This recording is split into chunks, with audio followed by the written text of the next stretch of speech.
Hola, ¿cómo andan mis queridos hermanos? ¿Cómo están? Dios los bendiga a todos. Hoy estamos en una fecha muy especial. Hoy es 31 de octubre y vamos a ver qué se celebra y desde ya les digo que no es Halloween, así que, pero bueno, acá estamos con Juan Camilo Tobar que nos va a dar una enseñanza en cuanto a esta fecha, qué es lo que aconteció, cómo se encuentra la iglesia moderna en cuanto a estos puntos. Así que bueno, acá lo tenemos a él. Camilo, ¿cómo estás? Hola Sebas, bendiciones, ¿cómo estás? Sí, hoy es un día importante para la historia, para la cristiandad, para los protestantes, porque pues finalmente hoy, hace 507 años exactamente, se dio la gran reforma protestante, ¿no? Y bueno, nace la iglesia reformada. Entonces es una fecha especial, es una fecha providencial porque entendemos que hubo una gran liberación de parte de Dios hacia su pueblo. ¿Y a qué se refiere cuando hablamos de reforma, reformados, iglesias reformadas? ¿Qué tiene que ver? ¿En qué se basan? Bueno, la reforma en realidad es un redescubrimiento de verdades que se dieron allá en el siglo XVI, ¿no? Para entrar en contexto, la Iglesia Católica venía de, como te dije, del establecimiento de una serie de revelaciones, como el tema del purgatorio, las indulgencias, y como ellos creían que tenían la última revelación y eran los delegados directos de Dios para con la tierra. Entonces empezó a surgir una serie de abusos y bueno, ya sabemos que la corrupción económica, la corrupción moral era tremenda. Entonces, en esa dinámica es que surge este monje Martín Lutero y él protesta contra todos estos desmanes, contra todos estos abusos. Y él en el 31 de octubre justamente de 1517 clava 95 tesis en la Catedral de Wittenberg, protestando contra estas cosas. Entre ellas, una era, él le decía al Papa, bueno, si tú puedes sacar a la gente del purgatorio, ¿por qué no lo haces por amor y lo haces por plata? ¿No? Entonces, esto como que puso a pensar a las personas y bueno, finalmente terminaron separándose del catolicismo, ¿no? Muy bien, y ahí ya tenemos entonces con Martín Lutero el nacimiento de las iglesias reformadas, podríamos decir, dividiéndose de las iglesias católicas, de la iglesia católica. Sí, más que una iglesia es un mover teológico, es un movimiento teológico que le da una interpretación teocéntrica a las escrituras. Yo por eso dije, fue un redescubrimiento de Muy una bien. interpretación teocéntrica, ¿no? Porque no es que Martín Lutero creó una nueva iglesia, ni que creó una nueva institución, no. Se redescubrieron verdades que ya habían sido, vamos a decir, proclamadas por otros grandes hombres de Dios, como lo fue Agustín.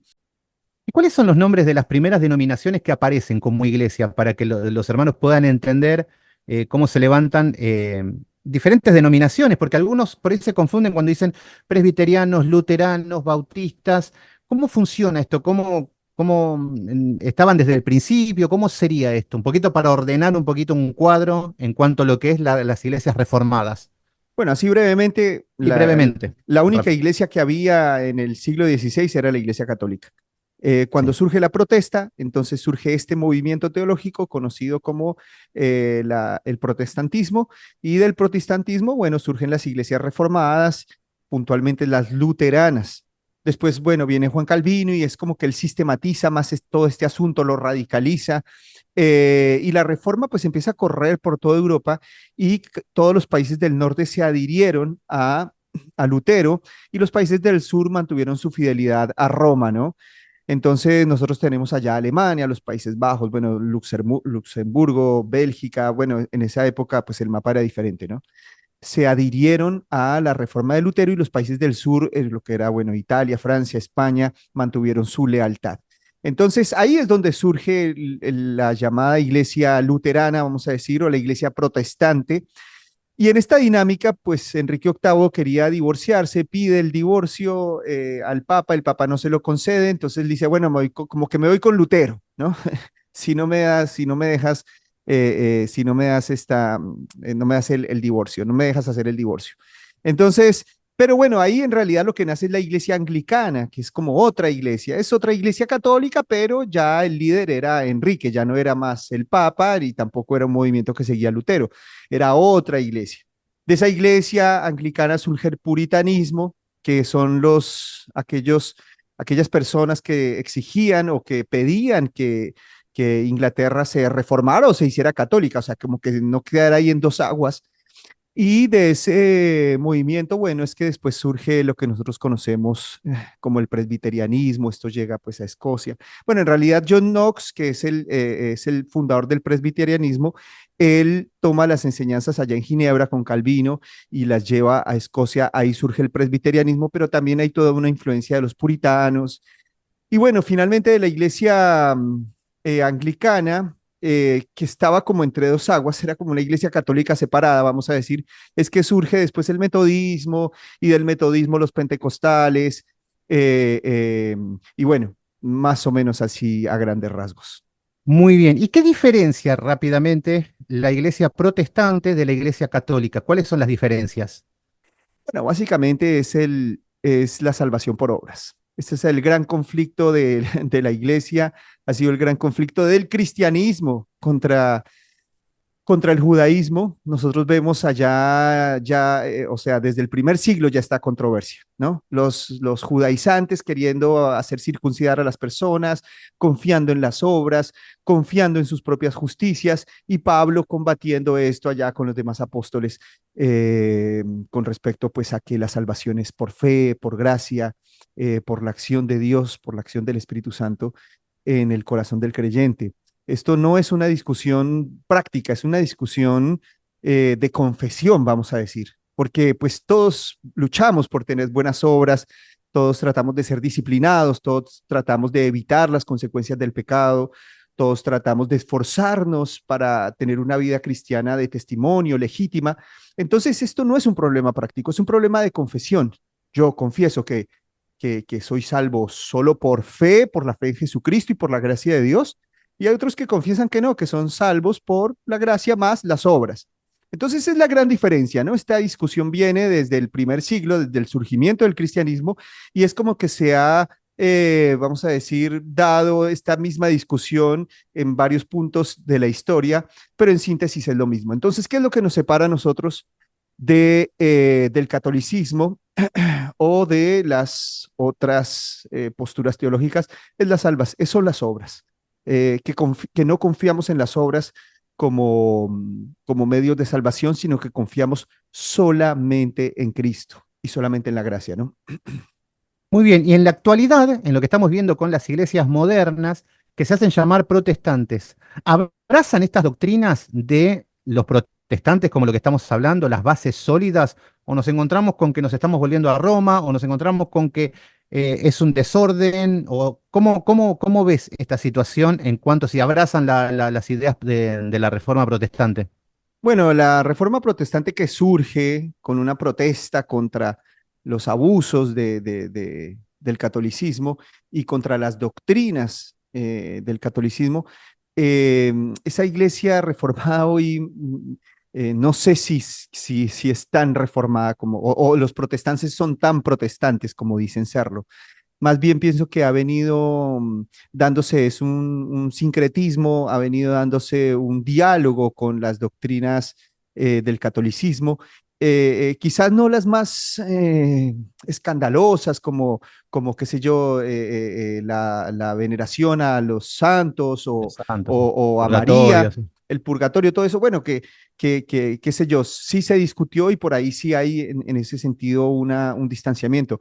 Pero en las doctrinas soteriológicas, en la salvación, pienso que sí ha habido un diálogo y se ha vuelto a la enseñanza del catolicismo, que eso es volver finalmente a un judaísmo en términos generales. Obviamente que esto tiene muchísimos matices y muchísimas, vamos a decir, posturas, escuelas, un sinnúmero de cosas, pero en términos generales, yo veo que la iglesia que nació siendo protestante en contra de la salvación, de confesar que somos salvos por obras, se ha vuelto a esa doctrina. Entonces yo creo que muchas iglesias hoy cristianas que se dicen protestantes, en realidad están más cerca del catolicismo que cuando nació la Iglesia Reformada. Y por ejemplo, cuando vemos las indulgencias de la Iglesia Católica, ¿cómo podemos identificar eso con la Iglesia moderna? Porque así como decimos que por dinero salvaban a las almas que estaban, hoy cómo vemos en cuanto a la salvación, ¿qué es lo que podés ver en cuanto a esto que se ha alejado de las bases de que salvo por gracia? Sí, bueno, mira, justamente yo hacía un video días atrás acerca de esto y yo hacía un paralelo entre las prácticas de la iglesia medieval católica y las prácticas modernas y son exactamente iguales. Allá en el siglo XVI, el Papa se decía ser sucesor de Pedro, o sea, el Papa reclamaba ser un apóstol, un sucesor de Pedro, y por cuanto era sucesor de Pedro, entonces todo el mundo tenía que someterse a sus revelaciones. Porque claro, nosotros como iglesia nos sometemos a Pedro, porque Pedro escribió inspirado por el Espíritu Santo, entonces lo que él dice para nosotros es palabra de Dios. Nosotros sabemos que lo escribe Pedro, pero para nosotros es palabra de Dios. Entonces la sumisión es total a las doctrinas pedrinas, ¿no? Escritas. Eh, pero resulta que el Papa decía, bueno, si ustedes se someten a Pedro, también se tienen que someter a mí porque yo soy un sucesor, ¿no? Yo soy un apóstol. Y hoy en día, con el surgimiento de tantos apóstoles y que todos reclaman el gobierno sobre la iglesia, y por ahí andaban, el otro día vi un video que andaban declarando gobernador espiritual a un pastor acá en el norte de Argentina, de la región. Yo digo, Dios mío, qué delirios, ¿no? De grandeza, porque estamos volviendo a lo mismo. Entonces, gobernador espiritual de la región. Y así, bueno, se viven ungiendo entre ellos porque pues no les queda chico todo y cada vez quieren dominar más. Obviamente dominan en sus mentes delirantes porque no dominan nada, pero allá en sus mentes piensan que dominan espiritualmente, qué sé yo, territorios y no sé qué. Entonces, fíjate que el apostolado es el mismo. Yo te digo que el apostolado que hoy profesa, no sé, Guillermo Maldonado, es igual al apostolado papal del siglo XVI. Es idéntico. Él da decretos para las naciones y profetiza para las naciones, una cosa de locos. Entonces, fíjate que es la misma figura. Es la misma figura, solamente que en el siglo XVI estaba vinculado a un poder político, ¿no? Económico. En cambio, pues hoy es solamente está en los delirios de su mente, no tienen poderes políticos, pero la enseñanza espiritual es la misma. Y entonces, lamentablemente, en el siglo XVI se venció el apostolado, vamos a decir, papal. Lutero dijo, tú no eres sucesor de Pedro, ¿no? Que de hecho, en una frase que a mí me da cierta gracia, el Lutero le dice al Papa, en lo único que tú eres sucesor de Pedro es en la negación, en nada más. Y la iglesia logra, vamos a decir, o vamos a decir, los reformadores logran que la iglesia reconozca que no hay sucesión apostólica y hoy volvemos a lo mismo, porque esto de los neoapóstoles que surgieron hace 20 años o 30, 20 años, no sé si un poco más, 25 años, esto es muy reciente. Este movimiento apostólico es muy reciente. Entonces, hemos vuelto, caímos en lo mismo. Y lamentablemente, pues no son papas políticos como en el siglo XVI, pero sí son mini papas que atropellan a las personas y que abusan, las controlan de una manera loquísima y lo que se está viendo es prácticamente pues lo mismo. Y en cuanto, mira, una de las doctrinas que más cuando se expone somos muy atacados con el tema del diezmo. Muchas veces tocamos el tema del diezmo, de que no es bíblico, que no hace falta diezmar, el que lo quiera hacer bien, pero no es una obligación. Y muchas personas te salen al cruce y salen muy enojados. ¿Tendrá algo que ver con el pago de indulgencias que personas pensaban que salvaban almas y hoy en día el cristiano moderno? ¿Se siente que al diezmar gana su salvación también? ¿O habrá por eso ese fanatismo? No sé, eso es lo que yo puedo ver. No sé si tendrá que ver, porque una cosa sí, son estos líderes que se creen que son mini papas, pero también el hombre cree que con dinero compra todo también. ¿Puede ser o no? Sí, ¿Hay sí, algún sí, sí. paralelismo en esto? Sí, totalmente. Muchos de estos falsos apóstoles modernos enseñan que si la persona no diezma se va al infierno. pero es una enseñanza generalizada. Y esto es lo mismo que en el siglo XVI. Entonces tenemos allá al Papa como un apóstol sucesor de Pedro y que él era el que daba la cobertura a toda la cristiandad. Hoy tenemos lo mismo. El apóstol supuestamente da una serie de coberturas, que salirse de la cobertura del apóstol es lo mismo que la excomulgación del siglo XVI. Eso era terrorífico ser excomulgado. El Papa te hacía un documento, te excomulgaba de la cristiandad y eso te podían caer todas las peores plagas de la historia, ¿no? Entonces era delicadísimo salirse de la cobertura papal, lo que en esa época se llamaba excomunión, ¿no? Y hoy se llama así. Y hoy en la iglesia supuestamente protestante evangélica, porque la iglesia evangélica nace con el protestantismo, la iglesia evangélica vuelve a predicar esas coberturas ridículas y que salirse de esa cobertura prácticamente es quedar afuera de Dios. Y bueno, la Biblia enseña que la cabeza de la iglesia es Jesucristo, nosotros nuestra cabeza no está descubierta, y Jesucristo gobierna a través de la escritura. Y entonces, como ellos tenían ese sistema ahí de cobertura espiritual, pues lo usaban para enriquecerse ellos. Entonces, en el caso del catolicismo, bueno, ellos empezaron a exigir el diezmo como un tributo, ¿no? De hecho, que era un poder político. Y al ser poder político y tener territorios donados, los famosos estados pontificios, pues ellos necesitaban sostenerlos y los sostenían con el diezmo. El diezmo era obligatorio. Y hoy prácticamente que vuelve a ser lo mismo, ¿no? Pues la gente dice, no, el diezmo no es obligatorio, pero si no lo das, te vas al infierno. Entonces es más que obligatorio. O sea, en realidad se contradicen. Y todo esto surge justamente por los delirios del hombre de creer tener autoridades espirituales que no tiene. En la Edad Media, en el siglo XVI, era común comprar favores, era común comprar cargos, poderes espirituales, era común, era común. De hecho, que, por ejemplo, el tema de las indulgencias que todos sabemos, cuando se vendían, se obtenía el perdón, ¿no? Entonces, hoy muchas personas no le llaman indulgencias a esto, pero sí le llaman pactos, sí le llaman sellamientos de palabras, sí le llaman, qué sé yo, bueno, hay un montón de nombres y títulos que le ponen para en realidad lograr captar más dinero de las pobres personas. Pero es lo mismo, mira, el apostolado papal lo podemos comparar perfectamente con el apostolado moderno. Las famosas excomulgaciones, sus comuniones, con las famosas coberturas. Y los diezmos y las indulgencias y la venta del favor de Dios con los pactos, los sellamientos y ¿cómo se llama esto? Las primicias, los días de acción de gracias y todo lo que se inventan para sacarle plata a la gente. Entonces, es lo mismo, es igual. Lo único es que, bueno, hoy no lo hacen ya desde un poder político por ahí un poco más exigente, sino que hoy es más sutil y mucho más manipulado, pero es la misma figura. Entonces, la iglesia que supuestamente es evangélica, que se separó de todas estas prácticas, hoy está volviendo a lo mismo. Por eso te digo yo que no sé hasta qué punto podemos llamarle reformado una iglesia que está haciendo ya prácticamente lo mismo. Yo diría que la iglesia evangélica en muchos círculos es prácticamente una iglesia católica.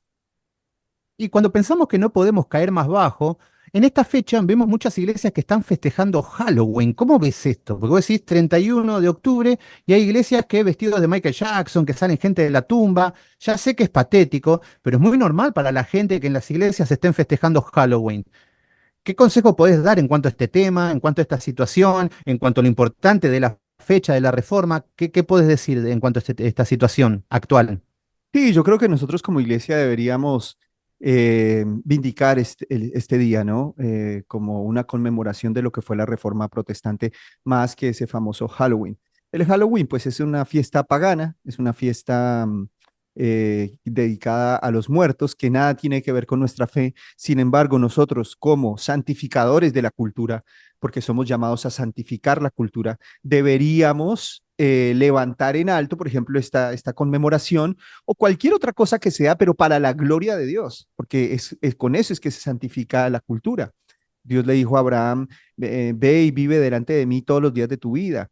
Entonces, una responsabilidad que nosotros tenemos como iglesia es es llevar la cultura cristiana a todo el resto de la cultura, que de hecho eso va a pasar. Y en los cielos y tierra nueva, pues tendremos una vida como la que tenemos acá, pero todo lo que hacemos, lo haremos para la gloria de Dios. Y por último, ¿en el Antiguo Testamento podemos encontrar algún tipo de reforma como la de Lutero?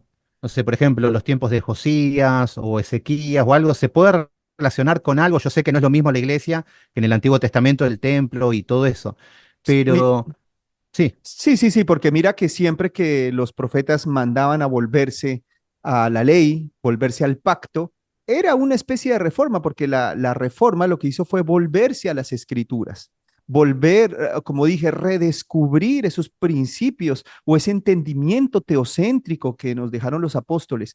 Entonces, ha sido idéntico, siempre, siempre los profetas decían, vuélvanse al pacto, vuélvanse a la ley de Dios. ¿Qué es volverse al pacto? ¿Qué es volverse a la ley de Dios? Es volverse a las escrituras. Entonces, así como nosotros vemos grandes movimientos reformadores ahí en el Antiguo Testamento, Esdras, Ageo, en tiempos de Zorobabel, que se volvían a la palabra, pues finalmente lo que fue la reforma protestante fue eso, fue volverse a las escrituras. Como dije, Martín Lutero no generó una nueva religión. Martín Lutero lo que logró por la providencia divina fue volver a traer esos principios teológicos, ese entendimiento teocéntrico de las escrituras, ya no interpretarlo más desde una cosmovisión quizás muy antropocéntrica, sino más teocéntrica. Entonces, pienso que es importante volver a que se genere una reforma en nuestras iglesias, sea de la denominación que sea, si nos llamamos protestantes o si nos llamamos evangélicos, pues es un tiempo de volvernos a la escritura. muy bien. ¿Y qué consejo le podés dar final a las iglesias para que vuelvan a la reforma? ¿Qué consejo les podés dar? Nos encontramos con un montón de cosas de lo que vos dijiste, diezmos, ofrendas, salvos por obras, un montón de cosas La que veneración de objetos, de reliquias, en el siglo XVI, la veneración de reliquias era una práctica muy popular, ¿no? ¿Y hoy qué se venera? Hoy se veneran los púlpitos, la gente piensa que la presencia de Dios está más potente si te acercas al altar o idolatría al si... Espíritu Santo también. O idolatría a los objetos. Bueno, no tanto al Espíritu Santo, porque el Espíritu Santo es adorarlo, pues no, Él es Dios, pero sí, por ejemplo, gente que lleva pañuelos, gente que lleva fotos para que los pastores las oren, ven el púlpito como un lugar más de más presencia de Dios, o ven el aceite como con poderes. Entonces, se volvió a ver a los objetos, a venerar los objetos. Y era lo mismo del siglo XVI, igual, idéntico. Pero bueno, ahora quizás con una terminología diferente, pero en el fondo pues es lo mismo, ¿no? Sí, ya vemos gente con espada, con mantos, tocando una puerta, abriendo cosas, pero en cuanto a la idolatría al Espíritu Santo, lo que digo es que se hace un Espíritu Santo falso de que el poder y que esas cosas y que hacen lo que ellos quieren y terminan adorando cualquier cosa con esa misma excusa. Ah, bueno, Y sí, sí, sí, sí, claro, una por eso, idolatría, por un eso falso poder. todos hablan del Espíritu Santo y el nombre de Jesús, pero termina siendo una idolatría, que con eso van a volar, van a ver el futuro y bueno, según ellos es un espíritu que no es el que santifican las Escrituras. Bueno, y por último, ¿qué consejo le das a los hermanos que se encuentran en estas iglesias y que tienen que volver a la reforma, para que se despierten y que digan, volvemos a la reforma? Y recuerden que es volver a las escrituras, estamos hablando. No es una revelación nueva, no es una unción fresca, como dicen algunos, sino que es volver a la senda antigua. Pero ¿qué le podemos decir a estas iglesias modernas que están atrapados en esta iglesia o que puedan llegar a reformar sus iglesias desde adentro? ¿Qué consejo le puedes dar tanto a pastores como a creyentes de a pie? Claro, la reforma que necesitamos nosotros hoy es volver a la escritura. Esa es la gran reforma.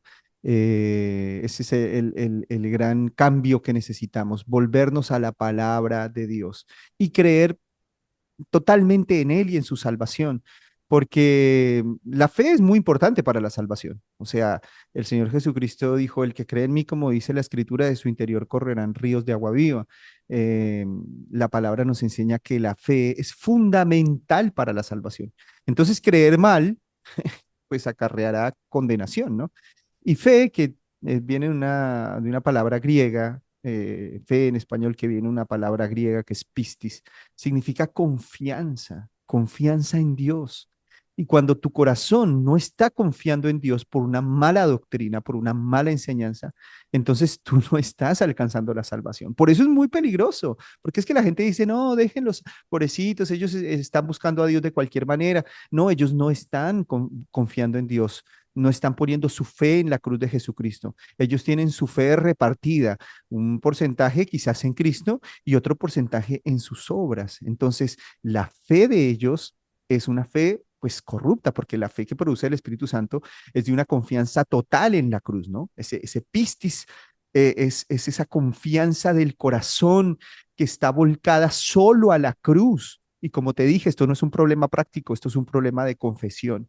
Porque práctico, pues todos, como dije al principio, ¿no? Todos luchamos contra el pecado, todos queremos evitar las consecuencias del pecado, hasta los impíos. Entonces, de alguna manera, el ser humano pues trata de tener una vida con reputación. Hay impíos que le dicen a sus hijos, bueno, tienes que crear un nombre, ¿no? Vamos a decir, portarte bien, hacer lo bueno. Y la gente busca estas cosas. Entonces, muchas personas piensan que cuando nosotros hablamos de la reforma y del entendimiento de la salvación por fe, piensan que es una licencia para pecar, pero nada más lejos de la realidad. Por eso es importante que entiendan, y este es el consejo que yo les doy, pongan toda su fe en Jesucristo y en la cruz y confiesen con su boca que somos salvos solo por fe, solo por gracia, solo por Cristo, solo para Dios la gloria, porque es solo lo que dice la Escritura y no confiamos en las obras humanas. Esta confesión es fundamental para que seamos evangélicos. Si nosotros no estamos confesando eso, nos hemos vuelto al catolicismo y a un judaísmo prácticamente, ¿no? Entonces, es meditar en qué estamos confiando, ¿no? Es la confesión, más allá de lo práctico. Insisto, y no lo repito más, no es un problema práctico, todos luchamos contra el pecado, es un problema de confesión. Si no puedes confesar, soy salvo solo por Cristo, entonces no estás confiando en Él, tu fe es defectuosa, tu fe es humana, y si no estás confiando en Él, pues entonces no hay salvación.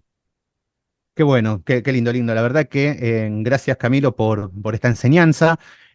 Tampoco no hablamos de una idolatría a Lutero, porque eso también a veces lo vemos, Sí, idolatría al hombre. Ahí vemos personas reformadas también que se pasan para el otro lado, donde la idolatría y cosas, pero estamos enseñando en cuanto a volver a las escrituras, volver a descansar en la salvación en Cristo. Ahí vamos a tener ese don del gozo, de saber de que Dios tiene el control de todo.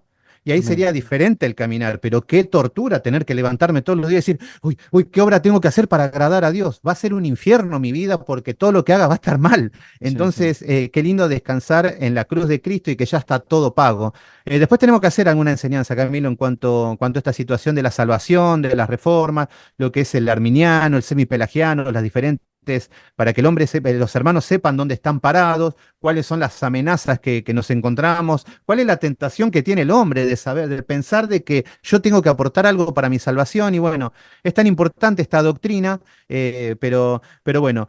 Últimas palabras, Camilo, saludos para todos. Dale tus últimas palabritas y nos estamos viendo el próximo estudio. Bueno, mis hermanos, Dios les bendiga. Gracias, Sebas. Me parece genial que podamos quizás tratar las cinco solas. Bueno, esto después lo Sí. estaremos consolidando. Eh, pero bueno, mis hermanos, adelante, confiemos en el Señor. Solo en Cristo hay salvación. La salvación solo es de Jehová. Así que todo el corazón puesto en esto y volvámonos a las Escrituras. En conmemoración de lo que fue la Reforma Protestante, volvámonos a las Escrituras. Aquí no se trata de Martín Lutero ni de Juan Calvino, ni siquiera de un eslogan reformado. Acá se trata de volver a confiar en la palabra de Dios plenamente. Muy bien, bueno, mis queridos hermanos, nos estamos viendo el próximo estudio y que Dios los bendiga a todos. Chau, chau, chau.